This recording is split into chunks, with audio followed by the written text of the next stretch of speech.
Has nothing to do with baseball, football, or soccer. All we have is a contract. We will listen to y'all. There'll be no discussing back.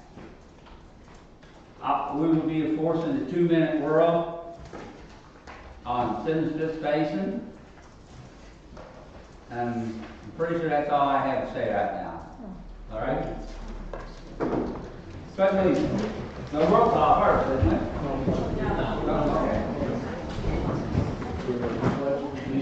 To the flag of the United States of America and to the republic for which it stands, one nation, under God, indivisible, with liberty and justice for all.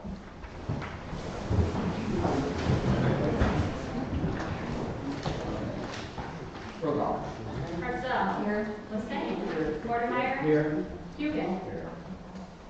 All right, let the agenda approval. Have a motion? Motion. Second. All in favor? Aye. Against?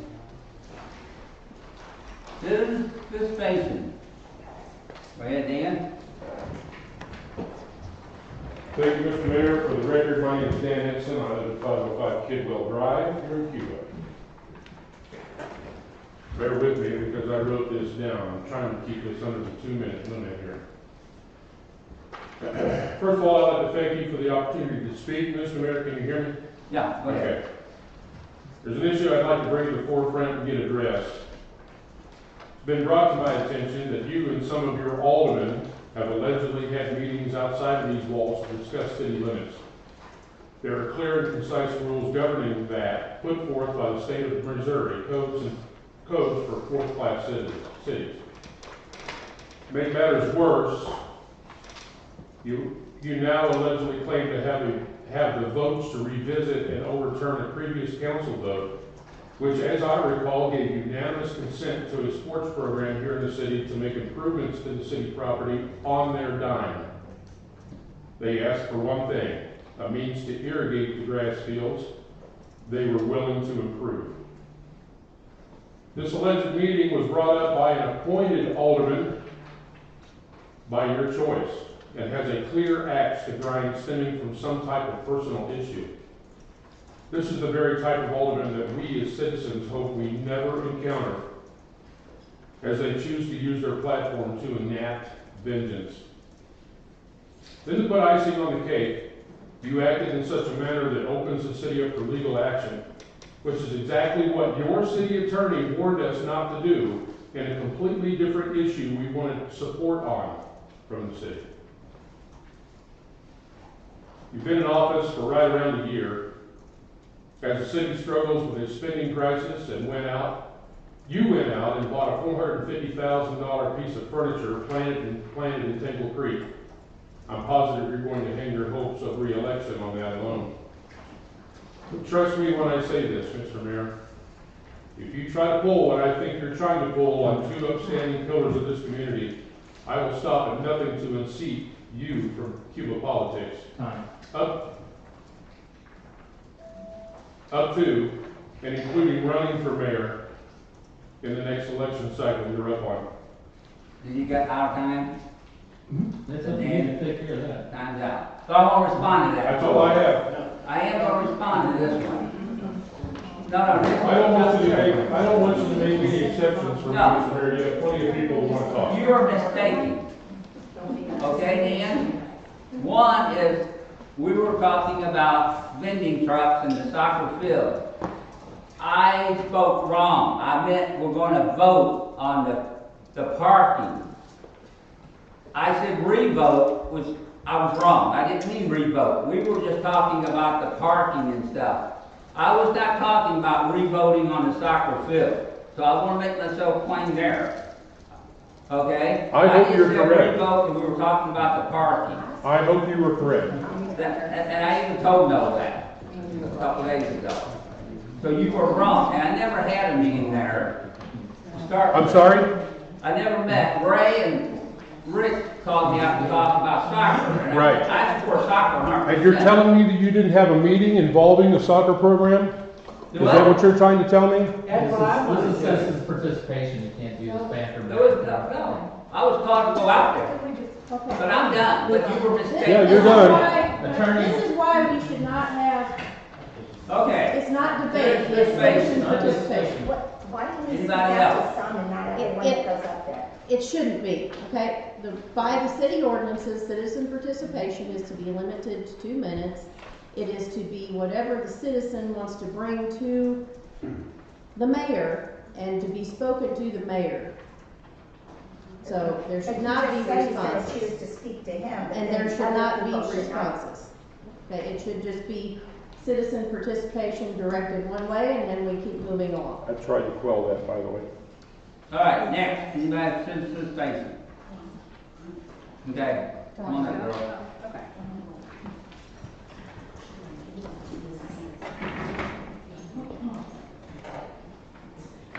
Good evening. My name is Amy Jones Howard, and I am the treasurer of Cuba Youth Football. I'm here tonight to speak on behalf of the players, coaches, families, and volunteers who make this program a vital part of our community. Cuba Youth Football is not just about playing the game, it's about building character, instilling discipline, and teaching life skills to our youth.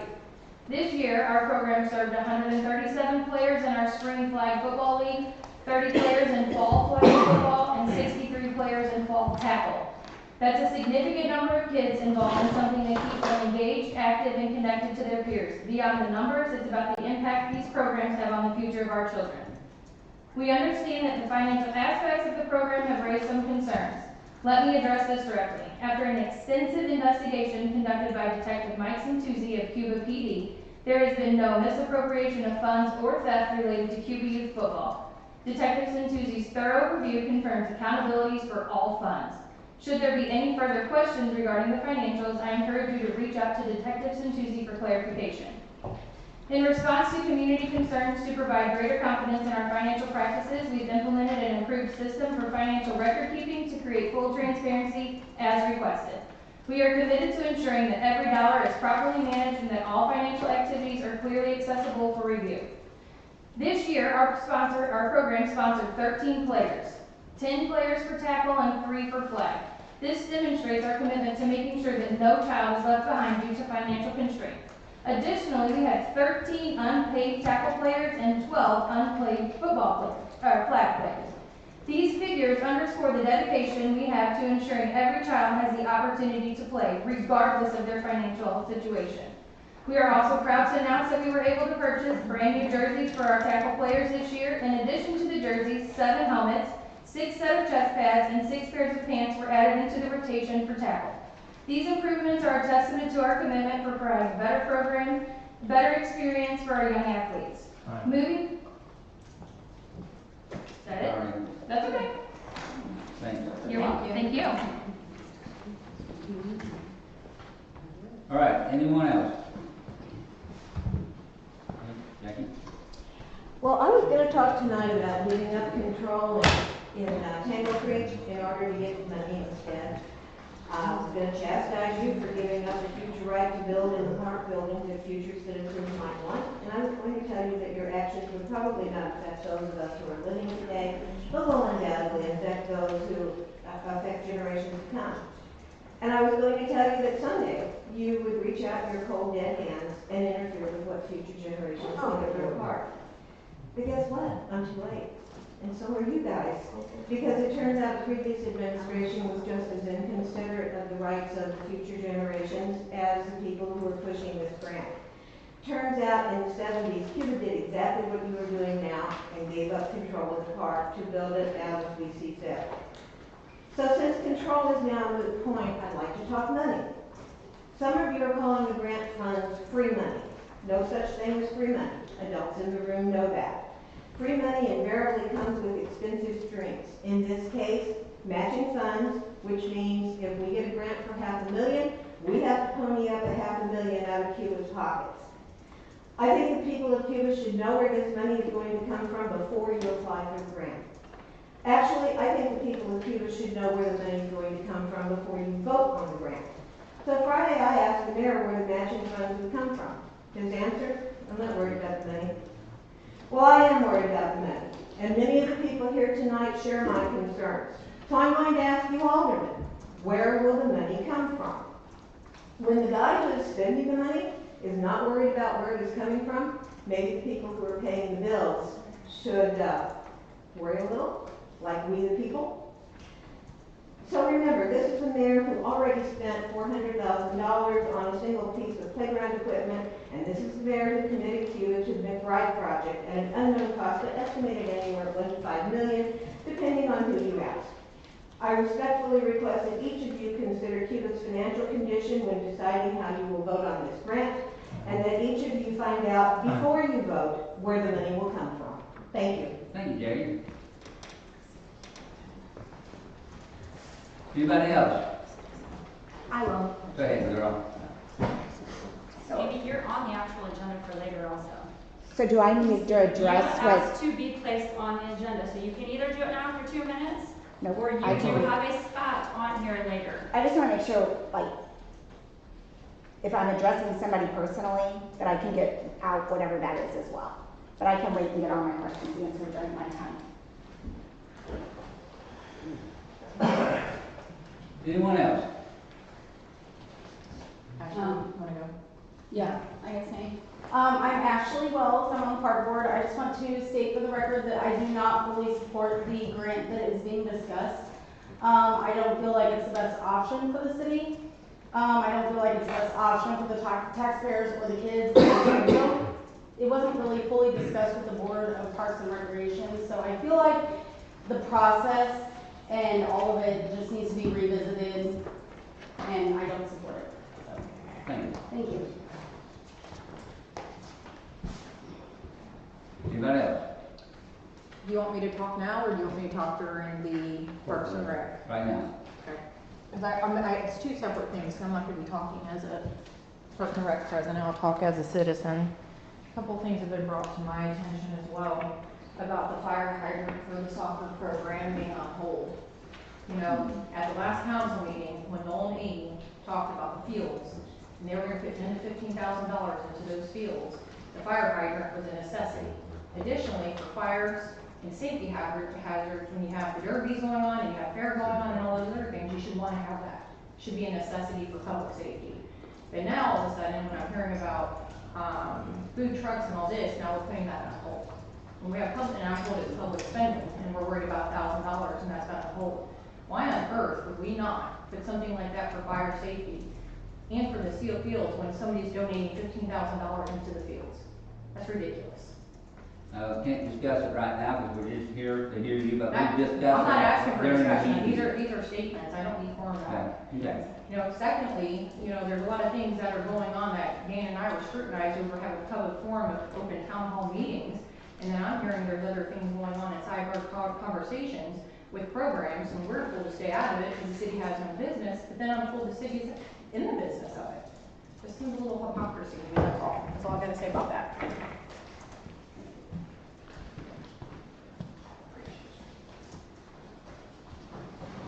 Anybody else? Seeing none? I will. Okay.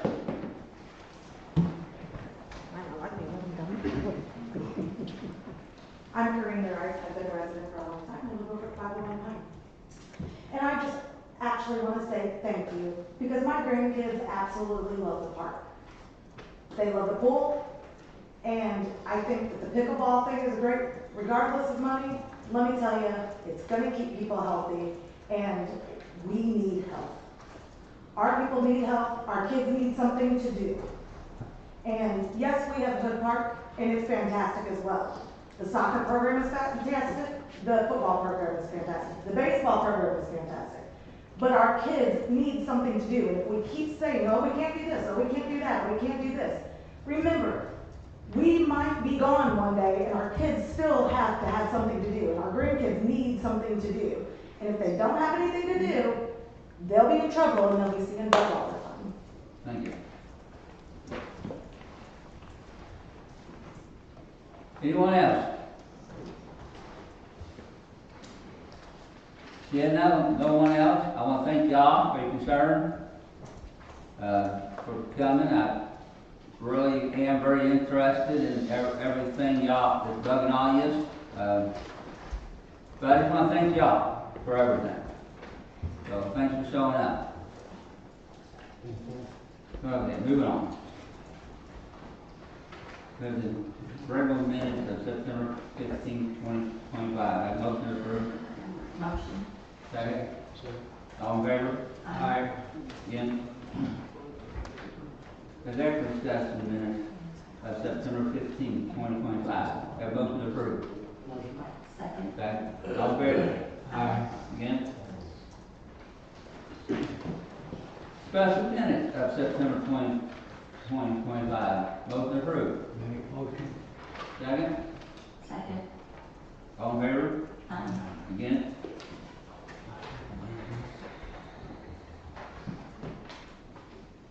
Special executive session minutes of September 25, 2025. 25. Have a motion to approve. Have a second? All in favor? Aye. Again? Bills to be paid. Have a motion to pay. Motion made. Second. Any questions on the bills? Hits? All in favor? Aye. Again? DAV Bruce, flags. I didn't see him here. Is he here? I tried contacting him and I could not get a hold of him. Okay, what's next week? Jennifer said that it was okay. Good. She said we do not donate, we purchase $300 worth of flags. So I need a motion for that? If you choose to do so, yes. All right, Bruce Engel at the last meeting asked for $300 worth of flags. Yes, for donation, but we can't do donations, but we can purchase flags. we get Jennifer said that we do have the money to fund that, we have done it before. Mhm. Second. all in favor? Aye. Again? Crawford County Youth Football.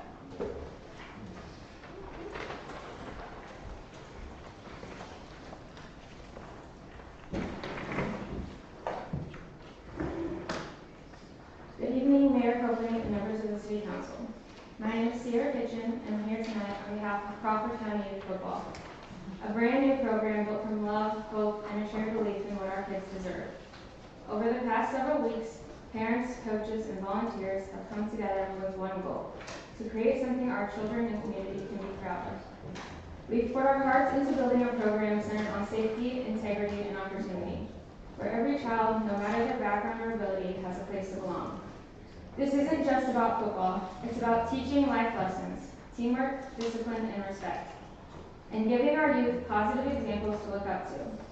It's about showing them that when adults come together for the right reasons, real and lasting changes can happen.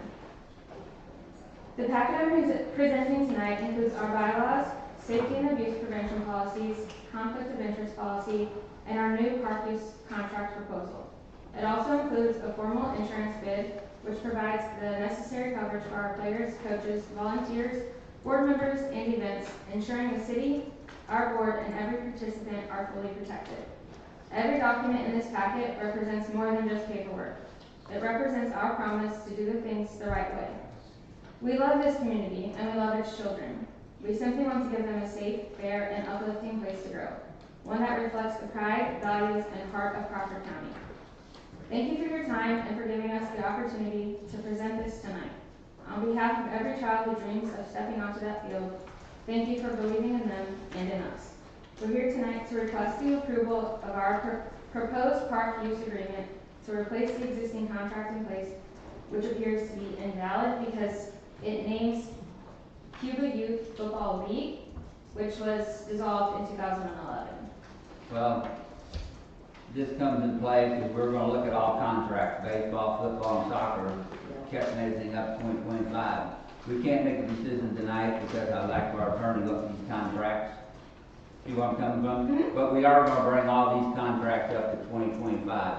Okay. We're behind on a lot of stuff, but Lainey's been working hard for the last year, and so, Okay. okay? Yeah, would you like these copies of all of our documents? We had them I have there. them, I have them all copies. Okay, But thank you. perfect. Thank you. All right, we're moving to soccer program, Amy.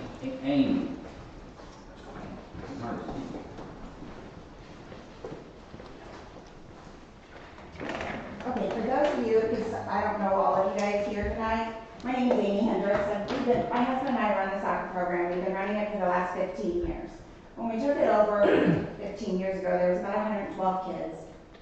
We have about 310 to 312 active players this year. We've signed up about 318, but some of them in foster care, so on, they've stepped away. So, that being said, I want to address why we're still there. We've been asked by certain people on your board as to what is our passion? Why are we still running the program that we don't have our own kids in anymore? My youngest child is 21, my oldest child is 29. They both come up through the soccer program. We were a part of the program back whenever our 29-year-old was in it. We did not continue on in it until our youngest one turned 3. With that being said, then I have a granddaughter. I've had a lot of nieces and nephews come up through the program as well. I coach a personal team with my granddaughter and my great niece on that team. Every Saturday, whenever I show up at those fields, these little 3-year-olds run to me and they say, Coach Mimi, you're here, and they give me hugs. I changed their week. I put a smile on their face. 2 of our kids have autism on my team. That doesn't mean that they don't get to be goalie. They still get to play the same as every other kid. That's my why. I enjoy seeing these kids. My husband's why, when he was 30, he went through treatments with cancer. His idea of giving back was to give back to the kids. He wanted to do something that he could change kids. He grew up down in Austin, Texas. He played soccer. All through school, he played soccer. That was his passion. Soccer's not my passion. If I had a choice, I would be with Joe and Jennifer on the baseball board. I wouldn't be doing soccer. That's not me. However, the kids are my passion. And this week, or last week, October 1st, 2 aldermen, along with Kevin, ended up at the field as well. 1 alderman was not there at the time that we were approached. I was not there. I was at work. It was on a Wednesday. Just for the record, I work Monday, Tuesday, Wednesday. I am employed. We were accused of not being employed. My husband as well owns his own business. We are very flexible in our schedule. We've chosen that because we can at our age. It's our choice. We give a lot to the soccer program. We're up there every night by 4:30. We run a full concession stand every night because people expect that. Instead of going to McDonald's and trying to feed their family before they get up there at 5:30, they come and they eat at our concession stand. They get back to our program. We were accused of lining our own pockets with soccer funds. We live a lavish lifestyle. Might I add, we worked our butts off for our lifestyle, and I don't think there's anything lavish about it. My husband served in the United States Marine Corps for 4 years. Came back to Cuba. I worked at Town Pharmacy for 21 years. He worked for Woody Stovall Masonry as a laborer, worked his way up to be a bricklayer. We worked our butts off, and to be accused of something of that sort infuriates me. I have given my heart and soul for 15 years to a program. To have somebody come in and plant one little seed in somebody's head that might not know us like everybody else does. They might be from Stouffville, they might be from Bourbon, they could be from Rolla, they could be from Sullivan. They don't know us on a personal level like most people around here do. But it infuriates me that somebody from my hometown that I grew up and raised kids in would accuse us of such a thing. Infuriates me. Makes me feel like you all don't appreciate what we do. We added up our hours the other day, just what we've spent over the last 15 years. It's over 3.5 years of our life. I've taken that away from raising my kids because they were raised within that soccer program. My sons had a ref. They had to go up there and we lined the fields. Everything that's there is because we have fundraised. Our program supports us. The people in our program believe in us. We just had a fundraiser for a pizza, TJ's Pizza. We raised we sold over $21,000 worth of pizza. You are not telling me that if our program and the people in our program did not believe in what we were doing and not lining our pockets because we are putting the money into the program, we wouldn't have sold that many pizzas. That many people would not have participated in our fundraiser. And so to have somebody accuse us of that, I'm just appalled by it. I just can't even believe that they can serve on a board that represents our city. And that's the way that we want to treat the community. That's voting for them to be here. And that person knows who they are. And I really feel like I am due a formal apology for that. Secondly, would you like to apologize, or do you just want to shake your head? Okay. Huh? I don't want to make a statement. Okay. You made plenty on your own, so that's fine. But moving forward, if I need legal representation for that, we will provide it. Because if there's another accusation of that sort, the city will be held accountable for it. Then, my next thing is, Noel come up here, we're taking away from our program, which runs for 6 weeks, 6 games during the, we start our practices back in August. We do our sign-ups in July. We come here because if we're gonna hold a fundraiser, we need to know what our fundraiser is gonna be for. I don't expect people to go out and sell pizzas and not know what we're gonna use the money that we're gonna raise for. So Noel come here and he wanted approval to redo our fields, seed them strong, whatever. Ask for a fire hydrant. It's my understanding that, right, you went to the water department and put the hydrant completely on hold. You told them to quit ordering the parts and the project was on hold. Okay, can I address this? Yeah, go ahead. You're absolutely correct. But everything that you said and Ann said tonight is blown completely out of proportion. Okay, what, but as an alderman, what gave you the right to do that if the board approved it? Let me finish. You've asked me a question. The meeting up there, Mr. Dugan asked me, he said, what are we talking about in the soccer field? I said, well, Richard, you and I will go up there and look at the soccer field because it's already has been designated as a permanent soccer field. That's not going to be changed. There's not going to be another vote on that. Also, the water line was also put on the agenda. We wanted to go up there and see. I was supposed to pick Richard up. He wasn't there. He was already up there with the mayor. And I invited the mayor to come up because we want to explain to a brand new alderman what we were, what the So did you invite every alderman up there, or was it just your favorites? They weren't new. I was going to, Richard said he wanted to see the field. We had no idea that Neil was going to be there. Was it None. Noel? No, I'm sorry, no. Had no idea he was going to be there. I got there late because I was supposed to pick him up. The mayor and Richard was already there. And I said, no, my eyes were wide open because I did not know he was supposed to be there. It wasn't a discussion whether it was going to happen. Okay, not so going to bottom happen. line, did You you gonna let me cancel the finish water this or hydrant? not? You're not answering my question. I'm going to answer it to give you a But- chance. Go, that's what I wanted to answer. Okay, so we had no idea that they were gonna be there, that no one was gonna be there. And so all this stuff happened before, but it wasn't because they weren't gonna designate the field. And the reason I stopped the water was because we knew this whole thing was gonna come up here tonight. Whether water has You already didn't been. know we were coming tonight. Well. No, I just got there Friday. By the grapevine, we had an idea. October 1st to Anyway, Friday. I'm not here to argue with you. The water line has already been ordered.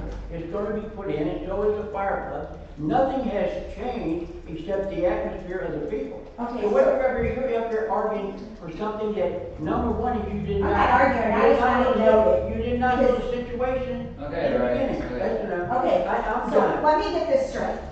So, if the board approves something, does the mayor have the authority to stop it, or do all your aldermen get to go into the public works or the buildings and they get to have say as much as the mayor?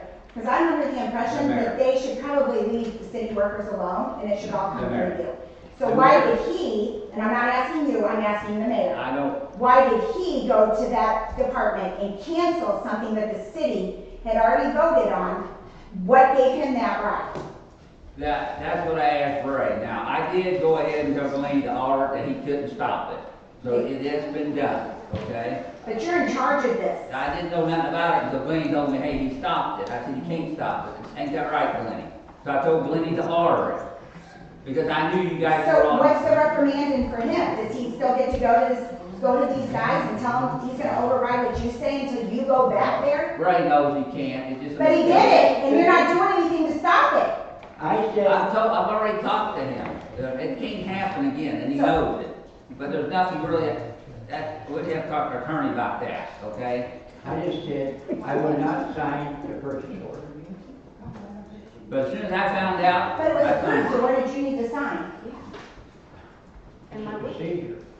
But if the mayor said it was go, and you guys all voted on it, do you guys have something to say? I mean, do you guys agree with him? Right, we voted on it, so. It was already done. I just said I wouldn't sign the purchase order. You guys all agree with him, though, that he did right? I agree. Would you guys have done that? Did you have that authority? Ray is wrong on that. But he's not taking ownership for it. I want to hear him say he did wrong.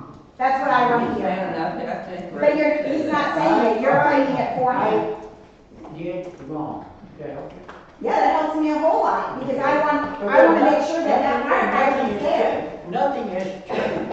It did change it. Now it's been put off, and it could have been already in. It's already ordered. All right, hey, all right. Amy, I do want to apologize though. My word was revote was wrong. I meant vote, because we were talking, he was talking about leasing the parking lot to you or a contract, which I Let's had. not release the fields. I had so much on my mind, I said, we'll re-vote on that. I didn't even re-vote on something. We have a I lot made on that our plate mistake. too. And this is taking away from our program, because we can't get this solved when we keep telling people this and we keep telling people that. And then we're not getting the jobs done that was presented and it should have been Well, approved, and we water should line. be moving forward. The water line should be in wind, Glenny. Pipe's in now, I'm waiting on the fire hydrant, I support soccer 100%.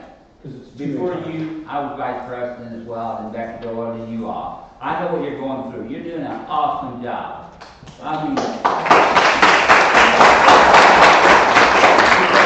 I was vice president of that, and my kids got older and we left it. But I want to tell you something. There's nobody that's better job than you know, and. So then why are we getting so much pressure from the city? You're I not feel getting like you nothing. guys are not on You're board not with getting us. nothing Like from me. we're going, like you guys are trying to roadblock every avenue we take. I'm not. If I can help you, I will. But like I said, as soon as I found out about the water But fire Kevin, hydrant, I need you to do that publicly. I don't just need you to come up and talk to me and Noel and tell Yeah. us one thing. I need you to do this publicly. I Stand up for our support you program. 100%. You should know that. Our biggest goal is to put this in the Cuba School District. I know, that was our goal too, we never made it. We're wanting to get there. And You know. until we're there, Yeah. we aren't gonna stop. And we're gonna keep going forward. Yeah, we Because never made it. We want it there. But we can't let our program fall if we offer it to the school and we get it in the school. We still have to have a strong youth program. We are the base of it. I agree And it's gotta 100%. start there to keep our numbers up, to keep kids there for the school. I respect you, know, 100%, I'll stand behind you 100%. And you'll see that, as tonight, I stand behind you. Okay, so moving forward from you, if you have a problem with something I post on my personal page that somebody presents you, then you come to me. My husband don't speak on my behalf. Okay, So, look, Okay. that's clear too? okay. Because it's my understanding that you were asking Noel about something I made a post about.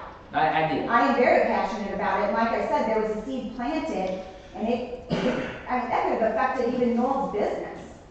But like I say, I'll do that, I apologize. That's all I can ask. I'm still upset about the accusations that were made against us. I was there, I said, hey, that had nothing to do with us, but what you But raised you money, heard it, what you didn't do you? this. You heard the accusation. Huh? You heard the I heard accusation. it, and I And said then it's you went wrong. over to Public Works after everything was good on the fields. Noel thought everything was fine, and then you went on to Public Works and you talked to the guys in Public Works about what just took place. But I said no wasn't the right. It doesn't matter what you said, it should have just dropped Okay. right then at the field. We'll drop it right now. It's not dropping because I'm still hurt by it. My feelings are hurt. The accusations that were made against me, I still don't have an apology from the correct person. You can apologize all you want. And I can accept your apology, but I'm still waiting on the proper apology. You think I went over there to do that? I did not. I asked Ray to take me over there and show me what's going on. That is it. But you still approached Noel, No, I correct? didn't. That comes from. You didn't talk to Noel. I You didn't ask Noel if every penny that was raised in the soccer program went back to the What was said program. before that? Huh? What was said before that? You tell me, you were there. I was not there. I was just told that you accused us of being unemployed, All which right. I'm employed. You only got one side. You tell me your side, that's what I'm here to ask for. You're not giving me your side. All right, let's shut this down, it ain't going nowhere. But why isn't it? If he's in the wrong, I am owed an apology. And if I was told that I live a lavish lifestyle on the soccer program and we line our pockets, we've always turned in our financial reports. I've included bank statements. Yeah, but that ain't nothing to see about. You have a form that we can fill out then? Because moving forward, when we're not in season, all 3 or 4 or whatever programs we have Finance here. maybe, I don't know, finance statement, that is? Okay, yeah, okay, I'm sorry, but I didn't say. But we need to get it all on the same board with the contract, and the Park and Recreation Board needs to be part of that. They oversee what we're doing. Then they bring stuff to you guys for final approval. They need to be a part of our contracts. And every one of us need to have say in our contracts. Well, you may not believe it, but I'll be there for you, trust me. And I don't doubt that, Kevin. I will. I know your heart is in it for kids. I have 0 doubt. It's not you. And I'm sorry. It's the control of the others.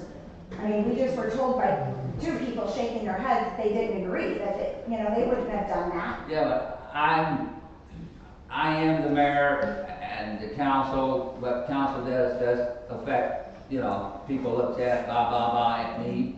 So Yeah. I want to personally apologize to you. Well, and I accept your apology, but like I said, I still feel I am owed a different apology, and I also feel that my husband is owed that. But moving forward, I would appreciate it if Good. what takes place at our personal meetings or our acquaintances or whatever we're doing, if things, and we leave on good terms, it doesn't need to be applied. The city workers should not have that on them. They shouldn't have to feel like that there's a wall between us and what they're doing. I agree. So, I mean, it made it very awkward to get calls and people reaching out to me, telling me what was going on down at Public Works, or in the building, I should say, because I've never toured the building to know if there's 2 departments there or whatever. But I got basically a text message from somebody that works for the city in that department that was apologizing and saying that it was almost like a scripted message, and I got another one from another gentleman on the field. So basically, it was pretty much scripted just like that one, like somebody had told them exactly what to say I can see why you're. to try to sell you that. Yes. I see why. That's all I'm here for. I mean, I want to make sure that our project is moving forward because our last soccer game is this Saturday. I encourage all of you guys to come out, come see the kids. I mean, you guys would be amazed at what's there. And 15 years ago, when we took over, we had goals up there, but they were goals that my husband welded together when my other son was in there. The kids didn't even have benches to sit on. It has come so far. It has. And I encourage all of you guys to come out and take a look at it because you'll see a lot of happy little kids, and that's what it's about. It's not about this arguing and bickering and, yeah, we want to better the program, we want to have, if we're going to put $10,000 into something, I want to make sure it's not fair parking. I want to make sure that when we have the derby, there's not parking on these fields. I appreciate everything the city does for us. Jerry, kudos to you, because without him, we'd be lost. And I mean, anything that we've ever requested from him, he gives it to the right person, he requests the right things get done. We do appreciate it. I just don't appreciate the slandering, the making me feel like we're not appreciated. Well, I remember when my kids, I coached soccer, when they made that first goal, you should have saw a smile on their face. They were, And that's exactly our why. that's how I got why we paid do back what with we a do. smile. That's exactly right. I mean, Yes. And I watch these little kids, they come up to my concession stand every season. Some of them can't even see over the counter, and then the next season they're right at the counter, then they're above it. We watch these same kids come up all the way through the program. It's amazing. And we lose some to football. I'm not saying we don't, but that doesn't mean we still don't like them and we don't want them to go and do something else that's available for them to do. We just all need to come together and get all the programs running smoothly, same expectations, whatever it is, but I strongly suggest the Park and Recreation Board be a part of that as well. thank you. Thank you. Take care.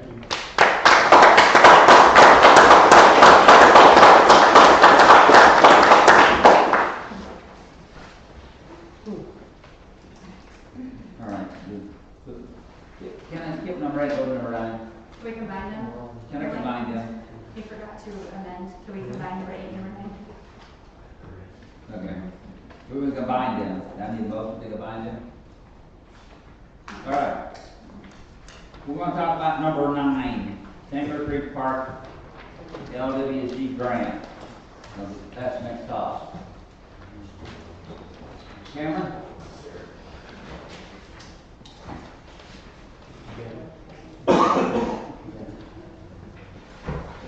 Thank you, Mayor.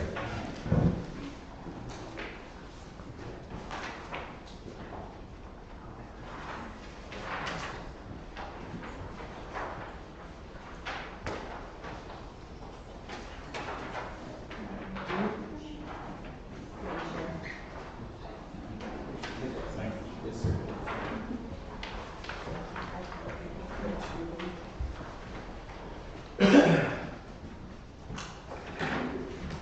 Thank you, Mayor. So, was asked to give a quick update on Tangle Creek Park LWCF grant planning. So, we've had several meetings with city staff over the past few weeks. Have kind of been provided with a list of priorities at the park that could potentially be rolled into an LWCF grant. So, there's been kind of multiple items discussed to perhaps be included in that grant. As of our last meeting, the request for this cost estimate or for this plan was to provide a new basketball court with parking accommodations, including ADA, sidewalks around the new playground equipment that's been installed, a new pavilion adjacent to that playground equipment, and some additional parking kind of on the north side of that playground equipment and the new pavilion to accommodate ADA and just additional traffic in the park. So what we've shared with you tonight is a draft of this exhibit that would need to be included with the grant application should you all choose to move forward with the grant. So that illustrates the kind of the boundary of the work. So if you see the red line, that shows kind of the 2 areas within the park that we intend to do the work should you proceed with the grant. This was set up with the boundary on this map was set up prior to the knowledge that the city's used this program before and actually has encumbered the park through this state program, through the deed. So the intention with these red areas was to kind of limit the footprint of disturbance or of improvements in the park and not necessarily encumber the whole track. What we found out from MRPC, who's assisting me with the grant, is that the city has in fact used this type of funding in the past, and that the entire park property is included in that program. So should you ever want to use this particular park property for another use, you have to go through the process of amending that area and substitute it for another area within the city limits, is our understanding. So it's just an additional step you would have to go through. The goal as of our last meeting was to try to come up with a scope of work that fit in the approximately $500,000 range. So that would, presumably that would include a 50-50 match from the city. So as we kind of drew the outline here and kind of worked from the priority points out, we've come up with a project that's just a little over $500,000. So this is all, this could all still be edited after we talk tonight. You guys provide comments.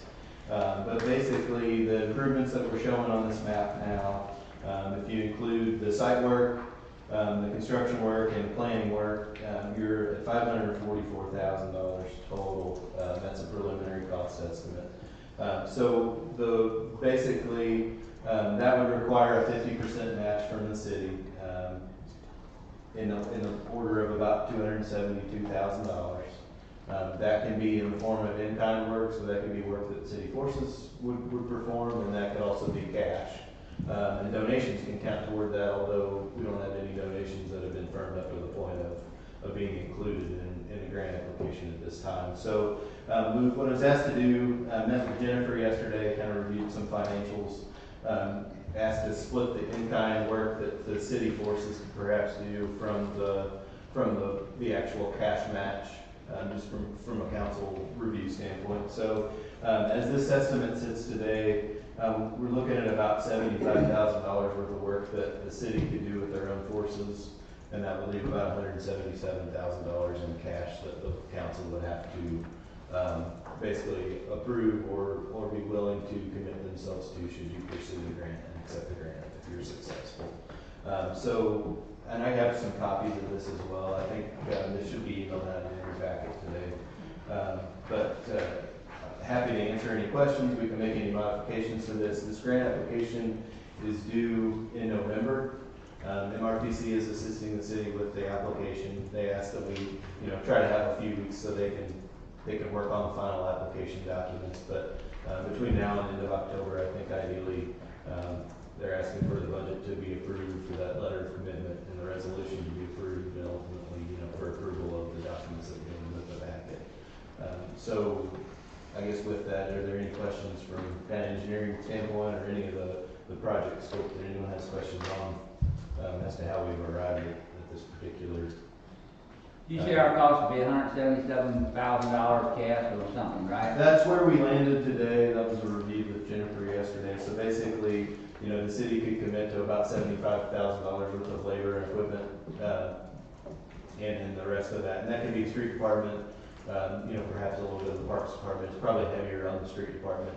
Maybe like demolition work and some grading and storm piping and things like that, more infrastructure related. And then the actual park work then would still be included in the construction work, which would come out of the grant funding and the city cash match.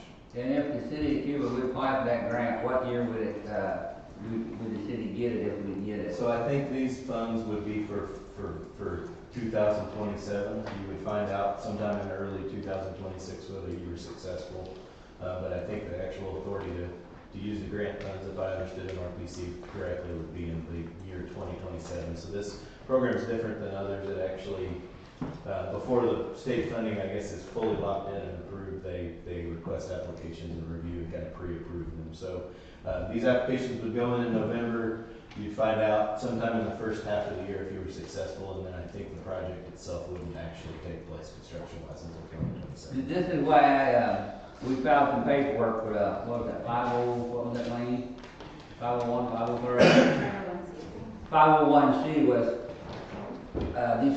last December, I had someone get a hold of me saying they would like to help the city of Cuba out. But I need that 501, 503 piece of paper for a tax break.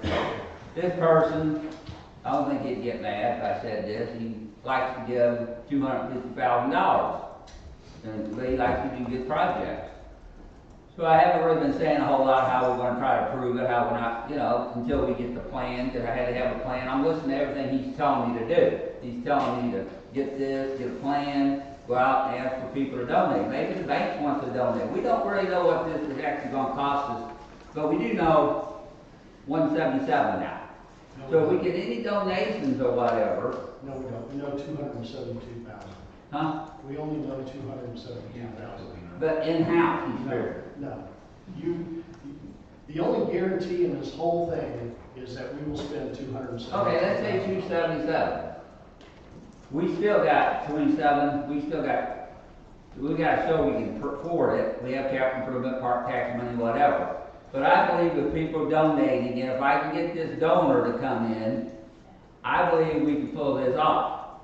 Now, I haven't talked to him in a while, so and if we can't do it in 4 months, we see we can't do it, we'll back out of it. But right now, a city of Cuba with no plan goes nowhere. A city with a plan goes somewhere. City of Cuba ain't had plans for so long until I brought it up last year. Park Board put a plan together, everybody started putting plans together. We have to have plans, we have to move our town. I think we can do this. I'd like to follow through with this grant.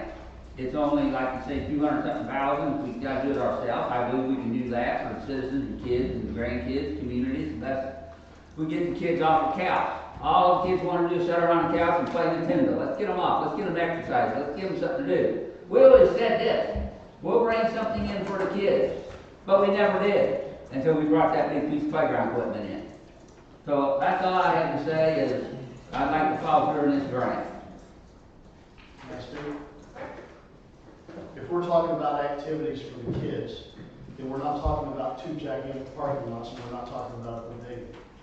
We're talking about one basketball court with a parking lot. When we originally discussed this, there was going to be 2 basketball goals down in that bottom. And the parking was going to be up top beside the swimming pool so that the kids could walk down the hill. If they can play basketball, they can walk down. Somehow this has gotten transposed during this grant process to 2 gigantic parking lots and a pavilion beside a playground. We have a pavilion where the pickleball courts are now. We can pick that pavilion up and carry it on the other side of the playground equipment and have a pavilion for people to sit in the shade and watch their kids play on the playground because they need the activities, is what I've heard here tonight. Well, if we are needing playground equipment and things for kids, we don't need 2 parking lots and a pavilion. They serve no purpose to get our kids playing or do anything. I don't understand how we went from, we need 3 pickleball courts to, I don't know, we still have to discuss whether we're having 4 or 3, but we went from 3 pickleball courts and basketball courts as the primary needs from the Parks and Recs department that were brought to us to let's get 2 parking lots and a pavilion, and why don't we give them 1 parking lot, 1 basketball court down the bottom. Now, along those same lines, that basketball court is down there. Is this a brand new, you're tearing up the old the old thing and putting in a brand new one, or are you just overlaying the one that's down there? I think you're gonna have to do some level of demolition in order to get that new court installed. I know.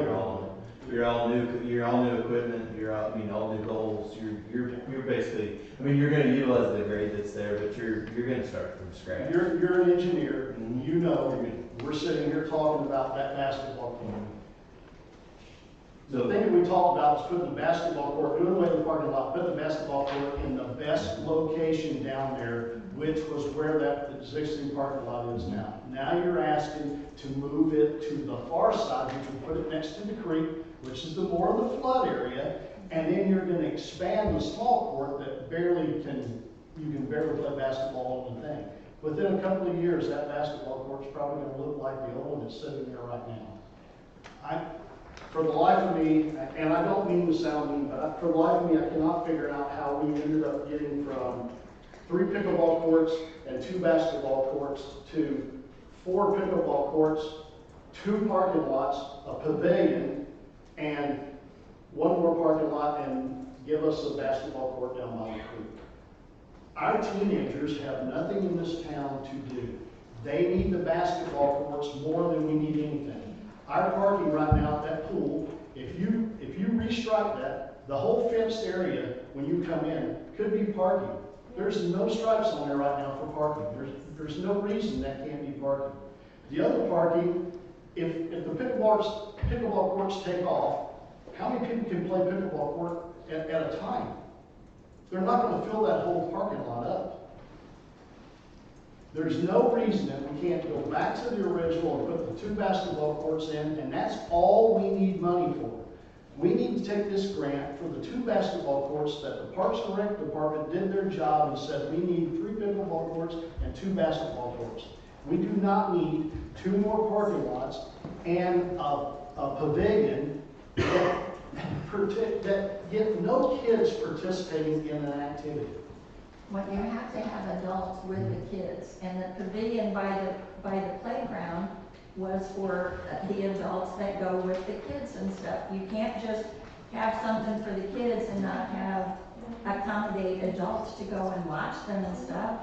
And so you think that 1 parking lot is going to be big enough for the entire park? Our kids say no last time. Let's find out. Our kids say no last time. Yeah. No, I did not say no. I said, let's find out. Have I not, if anybody's come to these meetings, I have said, we don't need more parking lots until we fill the parking lots up that we currently have. And guess what? There's nothing that says that they can't park down the little small one. It might have 1 or 2 people. There's bathrooms down there, there's parking down there.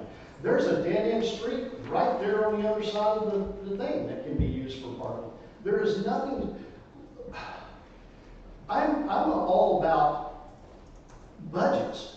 Budgets, we submit budgets every year. A budget doesn't say, let's budget, and by the way, let's find some money for some other stuff. That's not how I budget my household. That's not how I feel we should budget our government. We are talking about providing something for our kids. That's all we talked about during this Parks and Recs meeting. I went to the Parks and Recs meeting, and it was pickleball and basketball. Nowhere did they ever bring up that we need a pavilion and multiple parking lots. So how did we get to this point? You said you had meetings or whatever. Well, why did we not take the recommendation of the park board and say we want the basketball courts? If we were going to go in for the grant, let's go in for the grant. We don't need $500,000 worth of debt, because $500,000 worth of debt comes with a guaranteed $272,000 worth of debt to the city. There is no such thing as a magic donor. There's no such thing as the community coming in and donating. There's none of that kind of stuff. That is a wish and a want. That's your opinion. That is my opinion, but it's a more realistic fact than getting a magic donor. We've been told about this donor during this whole process, when they were doing the playground equipment, the whole time. I have not seen any money yet. I think everybody in this room, if I poll everybody in this room, which one is a bigger fact? That we will have $272,000 worth of debt, or would we have a magic wand and $75,000 be paid right off the top? I think everybody in this room would raise their hand and say we have a guaranteed $272,000 worth of debt. I don't see it.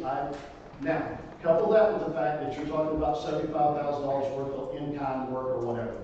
In 2027, in 2026, the McBride project they keep telling us it's going to start October, November. Well, they're not doing it in the winter, so it's probably going to be the spring of 2026. That means the houses will probably break ground probably in the fall. If they sell like they're saying, probably in the fall of 2026, you're going to have housing there.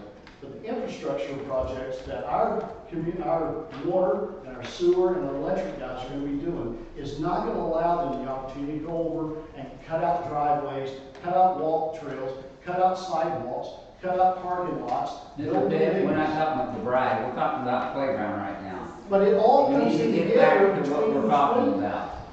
Kevin, I didn't tell you what to say. I'm just telling you, we need to get back on the playground. We are talking about the playground because you're saying we're going to do in-kind work.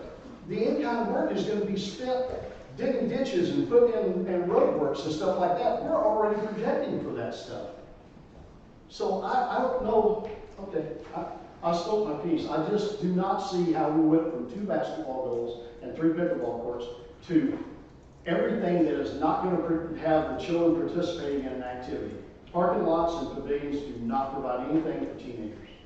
Well, we wanted this park for everybody in town. We wanted to put something for everybody in town. That's not so that everybody could come use the park. The park has always been for everybody.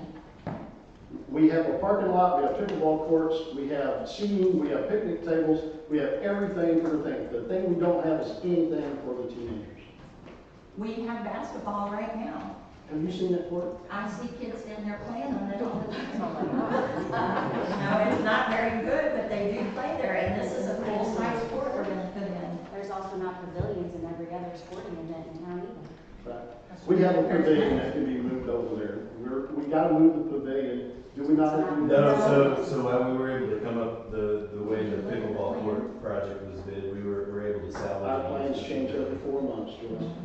So the existing pavilion can stay. We've accommodated that with our pickleball court. For all of them. So, and I will comment, I will say the basketball court, that's been a priority since we started looking at the park. Completely agree with that. I think the challenge of including the basketball court with this grant is anything that's included in this grant has to make sure we have ADA parking accommodations. That particular area of the park does not. So, to your point, Pitts, if you were just going out and building a basketball court, we had originally sited it over the top of that gravel parking lot where we're now showing a regular parking lot. So to that point, the most economical way to get another basketball court down there is forget the parking lot down there and put a basketball court in there. All I can tell you is if we do that, that cannot be included in this grant application, or we have to find another spot for ADA parking. And that's just for the benefit of the board, just so they understand how that layout was derived. It wasn't, we didn't set out to demolish the existing court or to lose a court. Unfortunately, to put a full-size regulation court in there and have some amount of parking that is accessible in order to lump it in with this grant. You mentioned it, I mean, we've got a creek, we really don't have a whole lot of extra ground in there, so that's how those plans. Well, ADA accessibility starts in the parking lot. There is already a paved areas that goes down to that parking lot.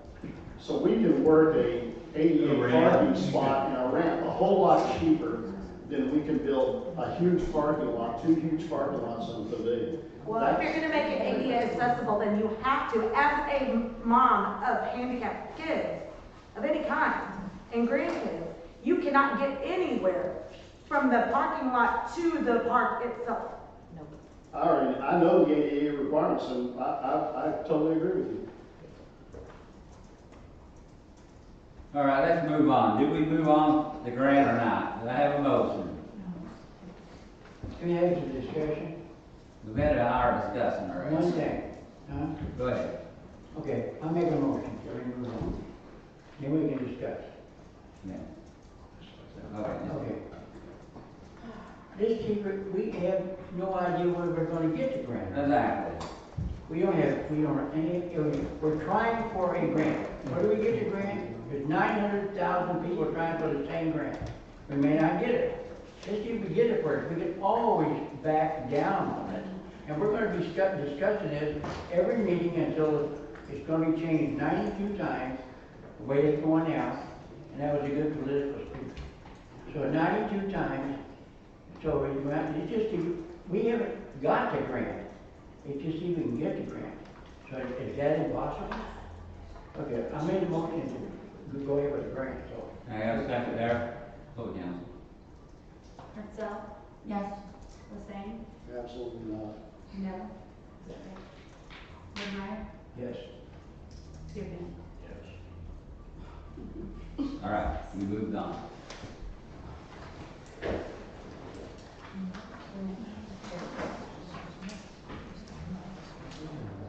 And we got a pickleball. You gonna discuss pickleball court, or we've already did that? So pickleball court, we received bids today, we're evaluating those. I think Jennifer's looking at the budget. The plan is to come back to the board with some recommendation at the next council meeting. Move forward with pickleball court. I'm sorry, Cameron, I need to interrupt you, but we need to ask for quiet from audience, please. I'm sorry, that recording is, quality of the recording will be affected because they can't hear background chatter. Thank you.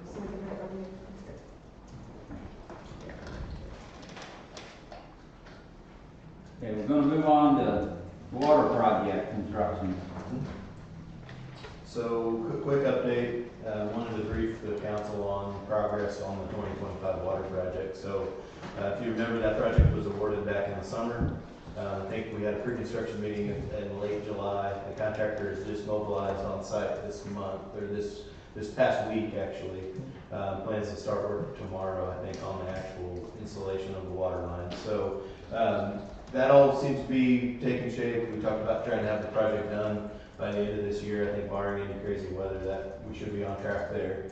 The other thing I wanted to mention, that was the project that the city was evaluating the work that they could do in kind and to pull out of the contractor scope. So we've had several different scoping meetings. Go ahead. I overlooked something, water rates was poured out. Okay. Yeah, sorry. Is it okay if we switch the order? I think we already have. Okay. Yeah. Fair enough. I just noticed it. So we have evaluated some of those bid items that the city can install with their own forces. That includes a good deal of the service lateral connections, some of the street paving, several different things. So when we talked with council and got approval to award the full contract, it was with the understanding we'd have a deductive change order. As it stands right now, we should be able to capitalize on at least $100,000 worth of construction savings by having Glenn's crews do this work. The other thing that is kind of more, we've had to work together, there's been a shortage of rock at the quarry here in Cuba. Glenn was dealing with that on some of his own public works projects. So we worked out a deal with the contractor for the city to provide the rock tickets and those quantities and the costs, and to deduct that out of the contractor's scope of work as well with the future change order. So That's allowed this project to get started a few months earlier. If we were to wait on the crusher to come back to the cubic quarry, we were gonna be pretty deep into the construction season. So all of that seems to be coming along fine. So we will have some deductive change orders to bring the council. I will mention, as part of the work the city is committed to doing as far as service laterals go, if you remember, the sewer and water department have shared a hydro excavator for previous projects that the sewer department was doing last year. That machine has gone back to the rental company. I think when the water department ramps up and gets ready to start those service lateral connections, particularly in Maine, my recommendation would be for the cost of that hydro excavating machine just to come out of the dollar savings. So that machine can be rented for 6 months for around $20,000, very similar to what it was rented for through the sewer department last year. Similar situation. When we do bring that first change order in for the deductive change order, the intention would be to bring that rental contract and also to have some rent to purchase or some purchase options for a used unit as well when that time comes. I think if the city is going to do some of that work in kind, it benefits this project, but also can certainly benefit future projects as well, including the development. So we will have a change order to share with you all as well as some of that information. Anything else to add to that, Glenn? The back was a big thing. Yep. So we just didn't want to lose sight of that budget-wise. Guess we want to circle back to, or any questions on the water project before I get back to the... Where are they starting? They're going to start on Main Street, North Main. Do we need to make a motion, Chairman? I don't think there's any motion. I think everything's been approved. They're flying under the previously approved contract. Okay. Just wanted the council to be aware, before the contractor puts a shovel in the ground, you are still expecting a major cost savings coming back to you in that budget. So relative to item number 11, we skipped that. So we are currently working through some growth projections and a water and sewer rate analysis for the city. It's been in the works for a few months. Basically, we've talked with the departments. We have some placeholder budgets now put together for some improvements within the system for each department. So if you remember, there was a collection system study done back in 2018 relative to the sanitary sewer system.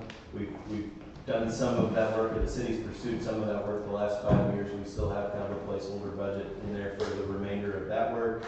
Met with the treatment plant operator. We've kind of gone through a list of things at the plant that need rehab or need replacement or just simply need improved in order to continue to function. And then we're also, kind of looking at growth projections and what might need to happen at the plant in the future as well to accommodate additional population as well as just general rehab. And then we also have a list of water department projects that we've been chipping away at since we did the water study in 2022. So we've identified those magnitudes of projects. We've started to look at how that could impact your user rates. The city, I think later in this agenda, is going to look at proposals from municipal advisors, which plays into the same process. So the goal would be to kind of take our engineering projects list, get the new municipal advisor onboarded, kind of make them aware of our projects, and then we come up with a strategy of how can we implement these projects in phases, how can they perhaps be financed in phases, or what are our financing options, and then we can come back to the board and kind of make some collective recommendations of how rates need to be adjusted over a number of years. So we do know that with the magnitude of projects that have been identified, sewer and water rates need to be raised at some point in the near future. That could perhaps be done over a number of years just to kind of minimize that impact to your normal users, but are not ready to make those recommendations until we have this municipal advisor on board. We understand what the financing options are, and can kind of come back to you with some recommendations there. So we're kind of right in the middle of that whole process, but it's been a little while since I gave you an update on that. How about our testing water samples and stuff, farting out of water? That's a good point. So one thing on the water, so we had some water project priorities some system upgrades, some replacement of old lines, some looping projects, some additional flushing capabilities, things that were identified that we know need to be taken care of in town just to improve water quality generally. If you remember last year, you were down to your last strike with DNR because of some of the back T samples that had come back. They were about to enforce a chlorination mandate or fines on you. We were able to negotiate with DNR. They allowed you to go into a phase of voluntary chlorination. So that has allowed you to do that on a much more cost-effective basis. They basically allowed you to come back with a plan that was adopted in the past when you had some sampling issues, made some tweaks, but you are chlorinating the system and have been for the better part of a year now. If you should maintain voluntary chlorination, you can continue this process perpetually. It is the most economical way for you to continue to chlorinate. I know there's been some excitement perhaps about not chlorinating anymore. What can be done in the system to not chlorinate? I think the only caution there is if you choose to not chlorinate voluntarily and you get another bad sample, DNR has the ability to enforce permanent chlorination on you, and by doing that, you have to basically upgrade that chlorination system at every well to meet DNR permanent construction standards, which is much more costly than what you're doing right now. So I think the strategy that makes sense, if we want to keep not chlorinating, if not chlorinating wants to be a long-term goal, we can continue to make some of these system improvements that will make the likelihood of not having bad samples much lower. But I would not recommend quitting the voluntary chlorination plan at this point, just because I think it is in the city's best interest financially to continue down that path and maybe make some small tweaks. I think to bring this whole point around, if you choose to, or if the goal is in the short term to not chlorinate, we need to have a large chlorination plan as part of this, as part of our capital improvements plan, so that if that does get enforced by DNR, we have the funds available to implement that. So that could be on the order of, between the 5 wells in town, that could be on the order of $1 million. So right now you're doing it at a relatively small cost. Should DNR require it, we will have to upgrade a lot of components. Now, as we add homes with the brine, how's that going to affect our ability to chlorinate and still meet the requirement? I don't think that impacts you at all. Chlorine is wonderful as far as disinfection. It's the best thing that DNR recommends. As long as you provide 1 part to 0.5 parts per million in the system, you will have safe water to drink. Chairman, Yes, sir. hearing you talk, is Cuba ever going to get off being, is Cuba in the future ever going to not chlorinate again? Is there a possibility, or we're just shooting in the wind? There is a possibility, I would That say. we'll never get off the chlorinate? I would say that there's a high likelihood you continue to chlorinate permanently.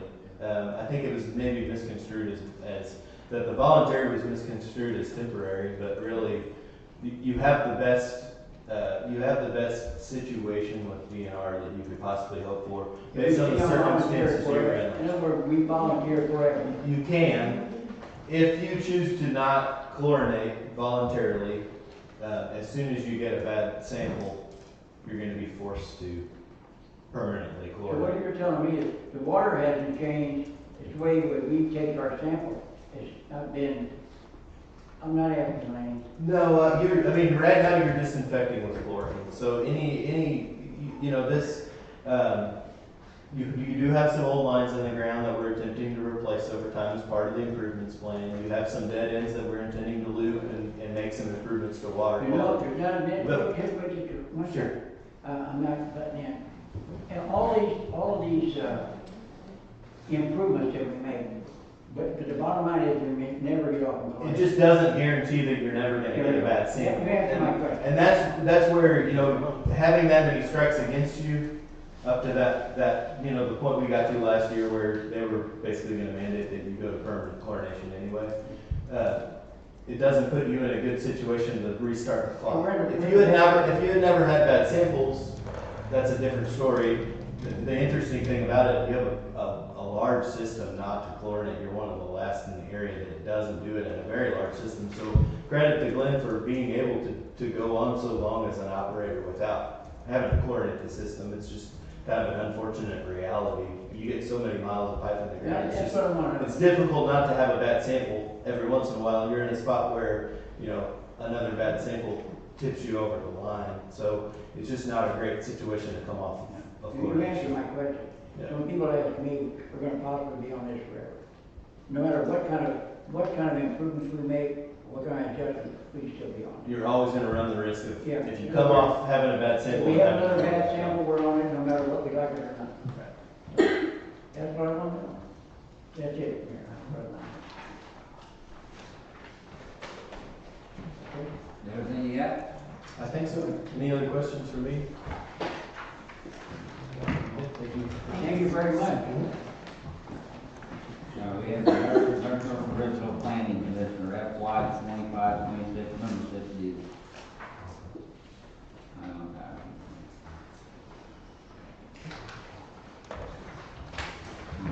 I don't know that So every year we have to renew our membership dues with MRPC. You have to choose your membership and how many grant and service hours you wish. Jennifer recommended, I want to say she recommended the Prime membership because of the projects we have going on and the service and grant hours that might be needed, but it is your decision what you What want did to you choose. recommend? Which one? I believe she recommended the Prime membership. And how much was it? And you guys have all this in your stuff. It's $4,415.41. Have a motion on that?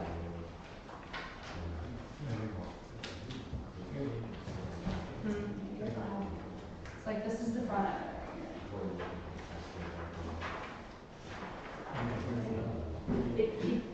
They're all in order, so it's probably close to the back of your bag.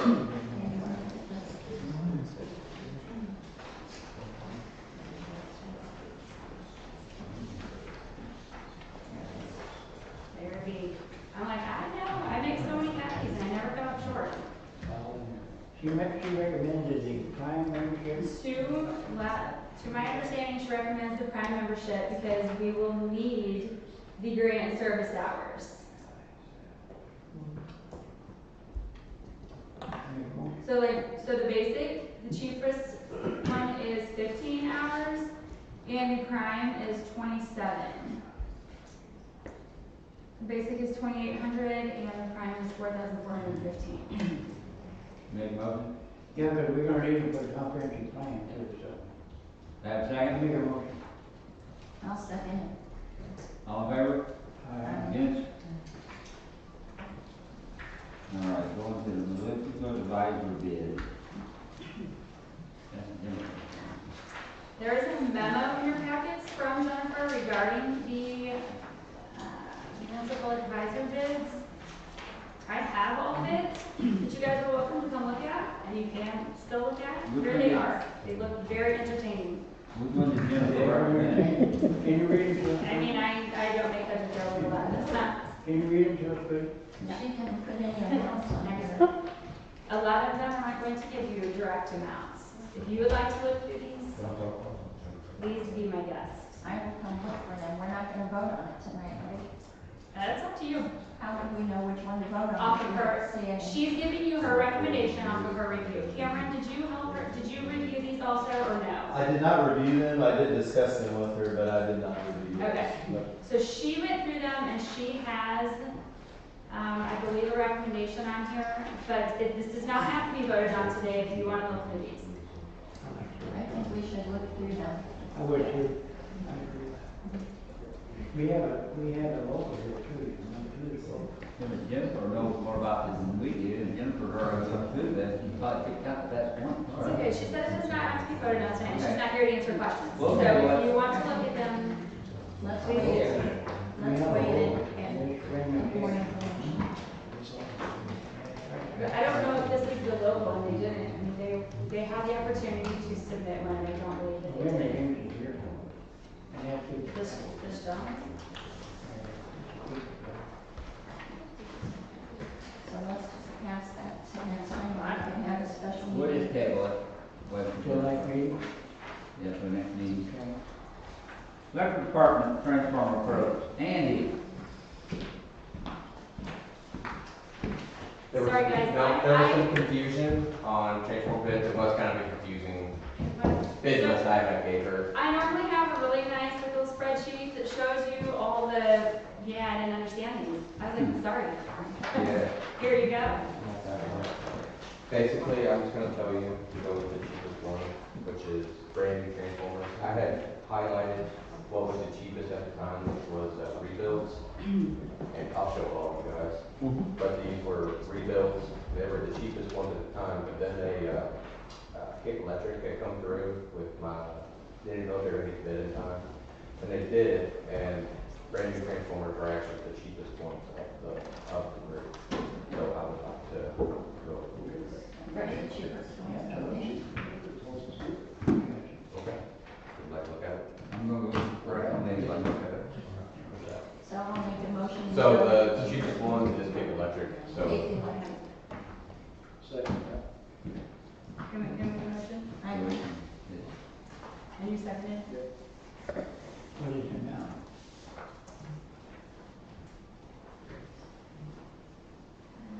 What, you said Cape, so Cape on all of them?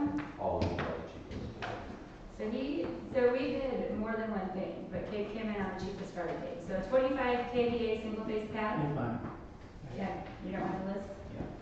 If anybody would like to see the list, I will list it in my minutes, but the listing is here. You can pass around if necessary. Thank you, Lori. We didn't all say aye.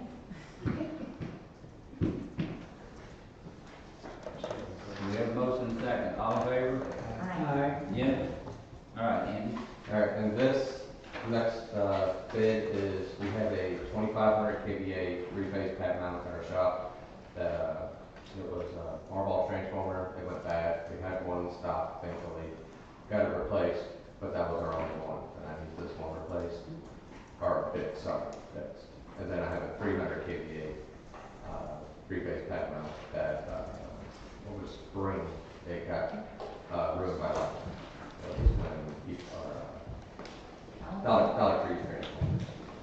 So this is a bid to get them fixed so we can have them in their inventory. This is where it gets kind of, this is the most confusing one. I asked Jennifer, and she said it's all good. This is a inventory item, so this is cash flow, and so it's cash good. The first one I will show you. Okay, that's all I'll tell you. But I will say, on TNR does have a cheaper one on one of their bids, but they are a year out from fixing it. And Sunbelt Solomon is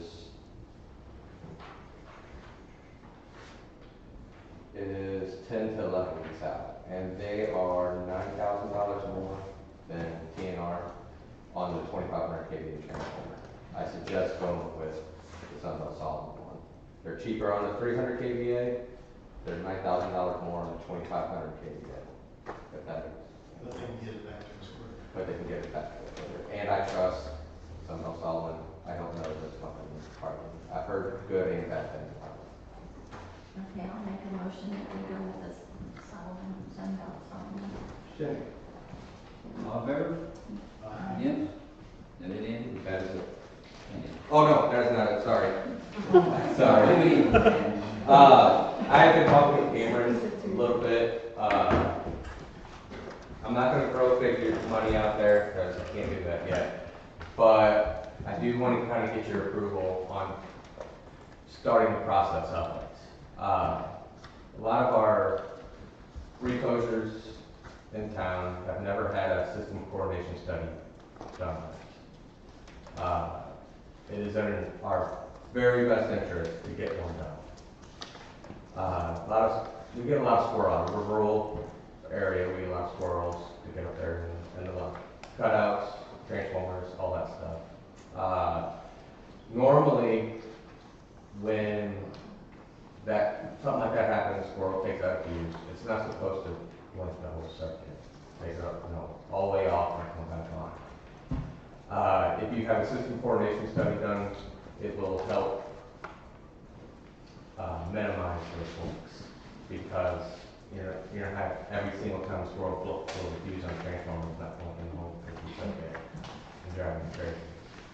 So it would help isolate it to either one area or whatever is just on the train.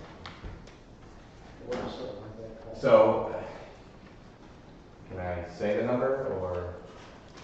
I think you can discuss a range, it's not something they're voting on. You're okay. Range is, you're looking around 30,000. Something I have not talked to Jennifer about yet. I plan on to, but in the talks of getting started, and I'm having Archer kind of give me a quote as a ballpark figure, it's not exact figure, but you're talking around that range. And if we have to do a revised budget, we can, but it's just I can't do a lot of stuff without that coordination study done. There's factories we want fault data, and I can't get them fault data because there's no study done. So, what I'm asking is, can I go ahead and start the process of it? Only one company does this study, or you get bid? There are more engineers who do it, but Archer is the ones that kind of. Did you say Cameron would do it? It'd be our electrical engineers in our firm, so. I don't think we can because it's not on the You agenda. need to place that on the next agenda. Yeah. Okay, but That's the only, all right. it's gotta be on the agenda. I'll do the Good, next. good try. Thank you guys. Thank you.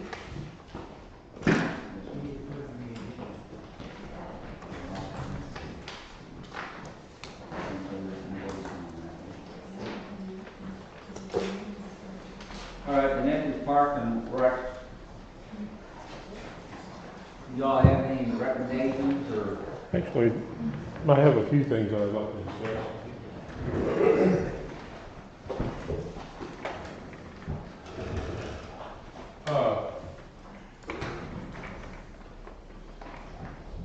The board had discussed and I think approved the idea of having the pool put back into the control of Parks and Rec. And when I say control, I'm just saying oversight. Very limited oversight on something like this. We're not trying to control any particular program or sports, anything. But given the debacle that we've had to deal with for the past 2 years, I think something needs to be done. I think we need to do that. So I wanted to bring that to the forefront, have you guys sit and discuss it. I believe Joyce probably should have brought that up, but she's chosen not to. But we'll go along with that. Next thing I'd like to discuss is that you guys, you make these comments that you don't want to be involved in any part of the sports programs in here. And yet now I'm hearing that there's some question as to what food trucks that we want to bring in, what we want to control, and something like that. So, listen, I personally, on a personal level, and not just Parks and Board Rec, I don't care what you guys decide that you want to do with that. If you want to be involved with it, then get involved.